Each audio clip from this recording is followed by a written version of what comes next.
we discuss area bounded by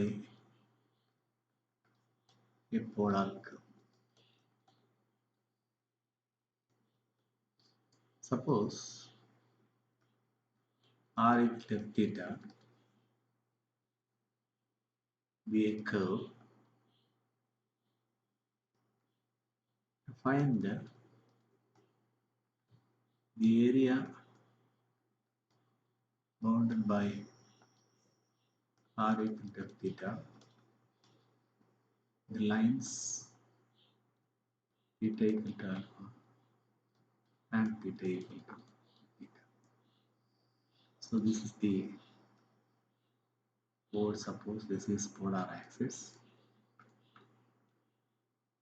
This is the line theta equal to alpha, and this is the line theta equal to theta.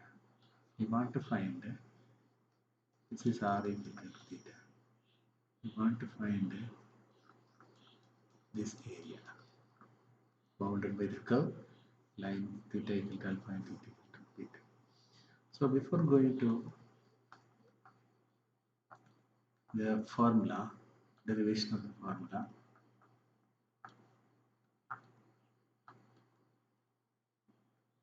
let us remember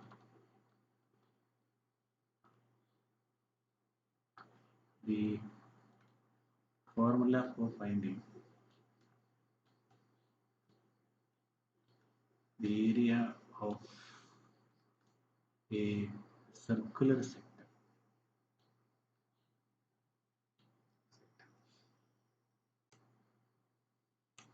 That is,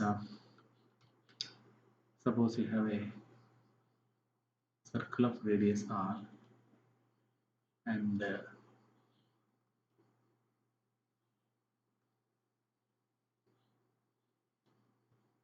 this angle is theta, suppose. So that is r. Suppose this is d and this is a. Then area of the sector OAB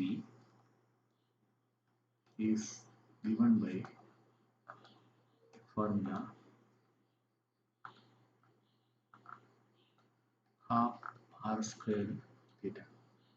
This is because area of circle of radius r is pi r squared, and this pi r squared is the area of the whole. The circle can be considered as a sector of angle 2 pi. The whole angle is 2 pi, and therefore this portion whose central angle is theta is 2 pi. So theta divided by 2 pi into pi r squared, because pi r squared is the area of the circle of sector of angle 2 pi, and therefore area of the sector of angle theta is given by theta by 2 pi into pi r squared, which is equal to half r squared theta. Now we will use this formula to derive the equation to a polar area bounded by a polar curve. Suppose these are the lines theta equal to alpha, theta equal to theta, and there is a curve r is equal to theta. This is the polar axis, and this is to find this area. What you do is you divide this into many sectors like this. This way you divide sectors.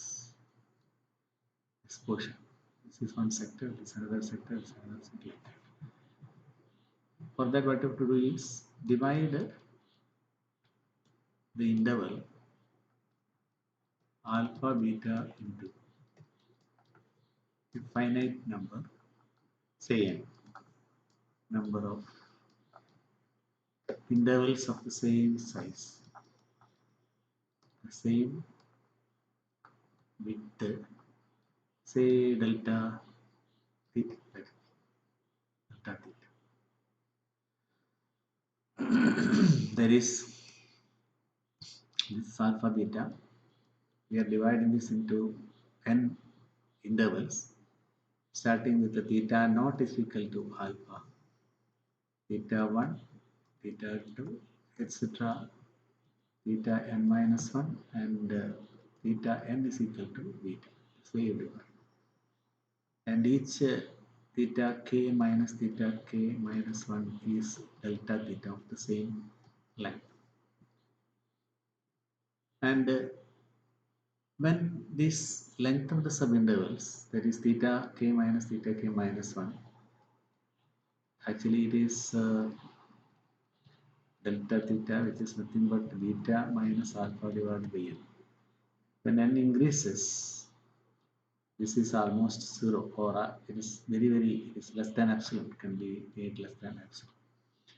So each sector, so this is theta equal to theta 1, this is line is theta is equal to theta 2 and so on.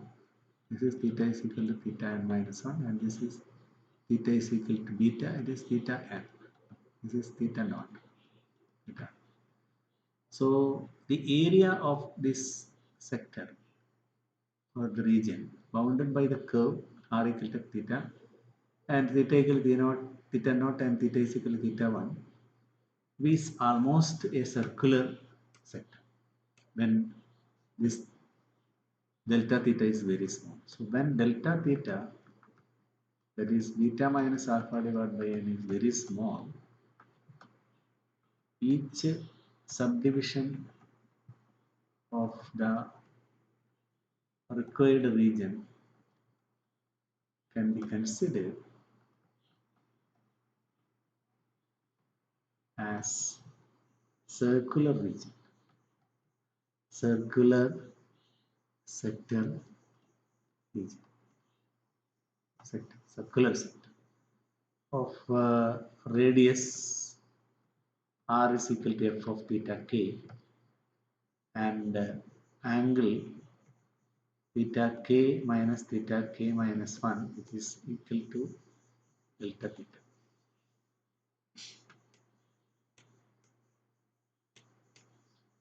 Therefore, the whole area or area of the required region is bounded by the curve r equal to theta and theta equal to alpha, theta equal to beta, two lines, is the sum of all these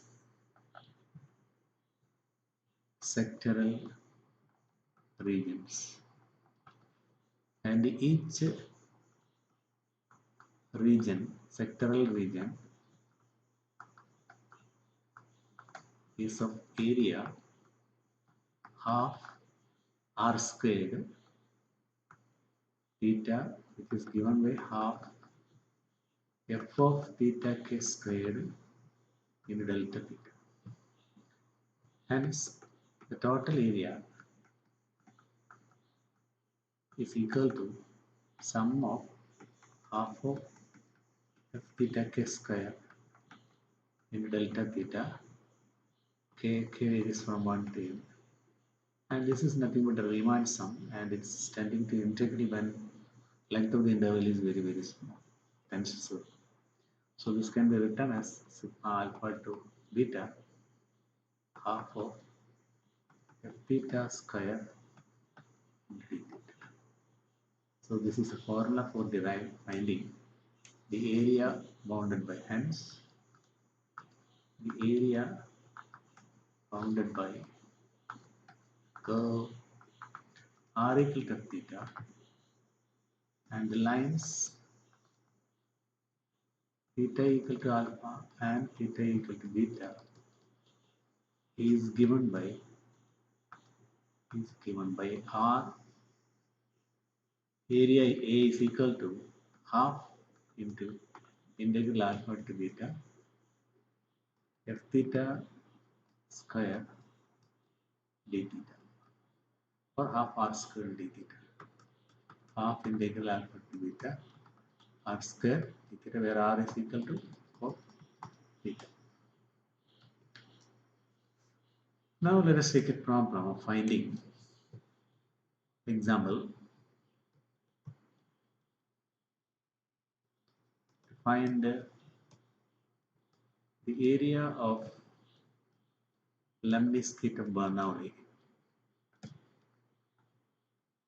Lemniscate of Bernoulli, whose equation is given by r square is equal to 4 cos 2 theta. Solution: r square equal to 4 cos 2 theta is symmetric about the polar line and also symmetric about theta is equal to pi by 2. We have already seen this when we drew the sketch the curves like. So this is theta is equal to pi by 2. This is the polar line, polar axis. Now the curve will be like this. It is like this. It is symmetric about both polar axis and also to polar vertical line theta is equal to pi by 2. So to find the area, we need to find only this shaded region.